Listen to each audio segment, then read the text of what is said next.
Why does this child always start crying in my period? They seem to be perfectly fine in all the other classes. Let's look at two things: sensory load versus overload and sensory threshold. Your class is in the third period. By then, the sensory load would have slowly built up.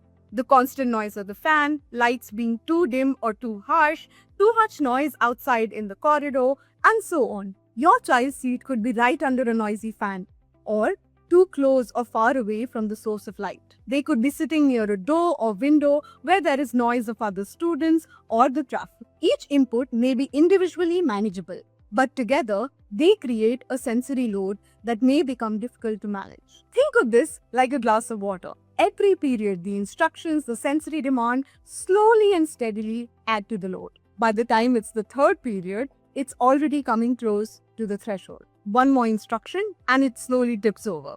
This simple tipping point is what we mean by sensory threshold. When this threshold crosses over, the child may feel dysregulated. Crying, irritability, covering their ears, and other behaviors that we see as problem behaviors may become more visible by this third period. Okay, but then why are they normal as soon as they go outside the classroom? I think they just want to bunk my class. Not necessarily.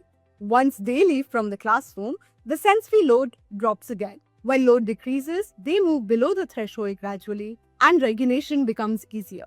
And that's why what we call problem behavior may give us the signs we need to understand what the child is struggling with. So what can we do in our everyday classroom? We can start with small changes. Moving their seat away from noisy fans, doors, harsh lights may be a good first step. For classrooms where these demands may change according to time, even a seat rotation in between periods would be helpful.